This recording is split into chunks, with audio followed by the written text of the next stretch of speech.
l'impression qu'il va se décrocher tout seul et rouler en m'arrachant les tripes. Quand je me mets à gauche, c'est pareil, mais à gauche, c'est là où il y a le cœur. Ça le comprime et ça me file la tachycardie. Et alors, quand je me mets sur le dos, je suffoque. J'arrive plus à respirer. J'ai la lourdeur du ventre qui comprime les poumons. Et oui, il paraît qu'on peut s'évanouir en dormant sans s'en rendre compte. Tellement on a du mal à respirer. Bah, on a la respiration bloquée, quoi. Et alors, sur le ventre, j'ai essayé. On a l'impression d'un fauteuil bascule.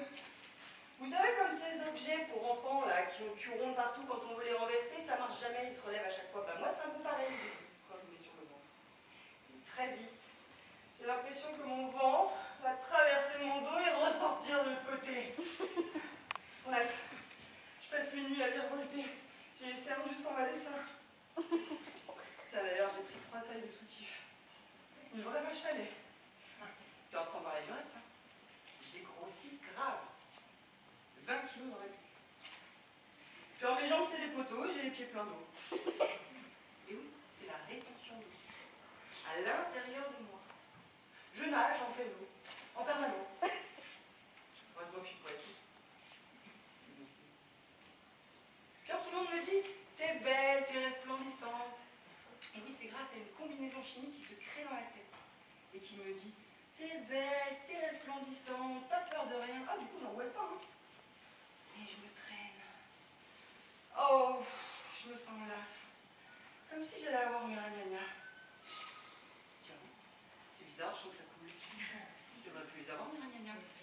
Ah, mais non, c'est pas ça, c'est l'eau. Ça y est, je perds les os. Mais attention, c'est pas de l'eau normale, hein. Pas comme la vitelle, hein, non.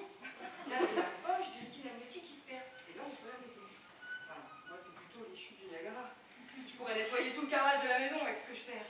On se demande comment toute cette flotte peut rentrer dans le ventre. C'est fou, ça. Oh! Oh, il faut se dépêcher, là, je commence à sentir les premières contractions. Du genre, on déchique l'intérieur du ventre avec un canif.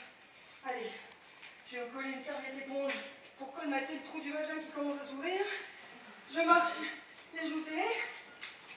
Je serre les cuisses, façon canard, jusqu'à la voiture, direction la maternité. Puis alors là, dès que t'as perdu les os, on te fait pas attendre. Non, on t'allonge sur un lit. Et on vient te prendre la mesure du col. Du vagin, hein, pas du fémur. En te mettant 2 doigts dans le oui-oui. Et là, tu vois défiler l'infirmière première, deuxième, troisième niveau, avec la sage-femme, chacune accompagnée de l'infirmière stagiaire débutante. Chacune vient te dire bonjour en te mettant 2 doigts dans le oui-oui. Et là, tu as la sage-femme deuxième niveau qui vient te poser la perf. Généralement, elle la loupe, comme une fois. Donc, tu serres les dents. Entre les contractions et la perf, tu sais plus trop où donner de la douleur. Ah! Oh, tu décides que c'est les contractions qui gagnent. Et tu gueules à l'infirmière premier niveau si elle peut aller chercher l'infirmière troisième niveau pour qu'elle demande à la sage-femme si l'anesthésiste peut venir te poser la péridurale. Et forcément, ça prend du temps que tu mets à profit pour t'entraîner à la respiration du petit chien. Pour soi-disant ne plus avoir mal. Donc là, tu allaites. Donc tu peux, tu combines ça à la respiration ventrale et tu serres les dents en attendant l'accalmie entre 2 contractions. Enfin, l'anesthésiste arrive. Un mec, tout sourire, spirituel.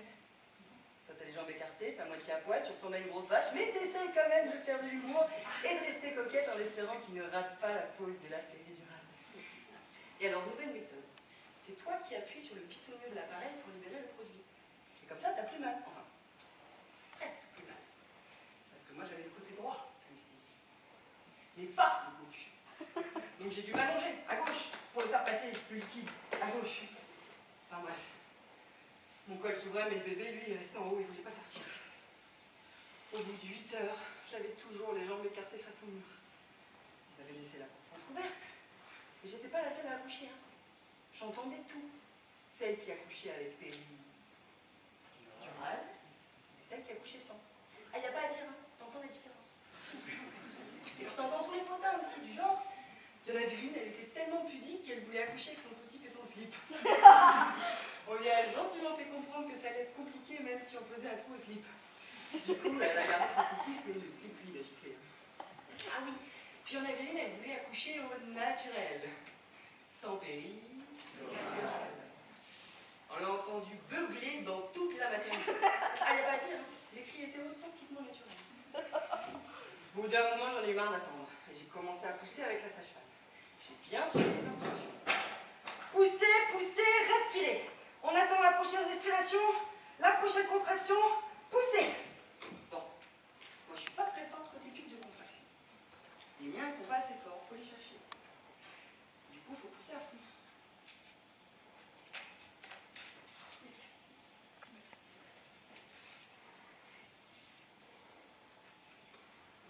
Poussez, poussez, comme si vous étiez en train de... Ah, mais fallait dire tout de suite. J'avais pas compris, moi.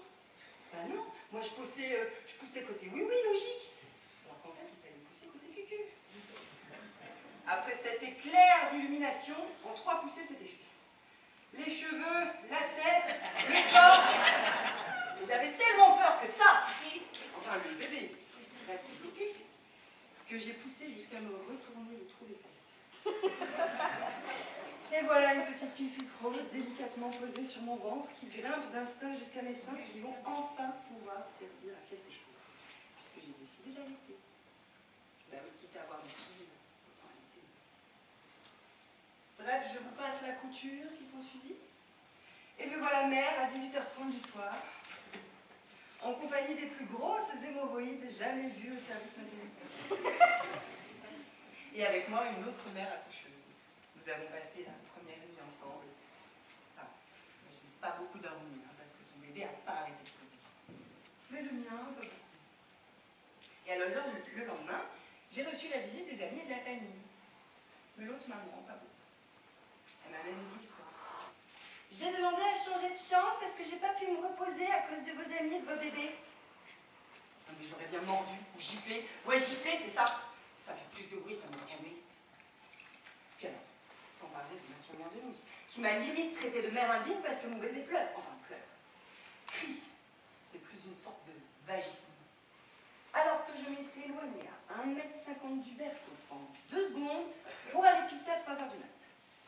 Et elle, avec mon bébé dans les bras, qui le berce, parce qu'avec elle, c'est mieux. Et que je suis fatiguée, et que je suis stressée, et que ça va me permettre de me reposer. Connasse. Et si elle en profite pendant que j'ai le dos tourné, pour faire un échange de bébé, ou pour l'enlever, ou pour le vendre. Ah non, hein? Pas question. J'ai récupéré mon bébé, et j'ai claqué la porte de la chambre. Mais pas le finir.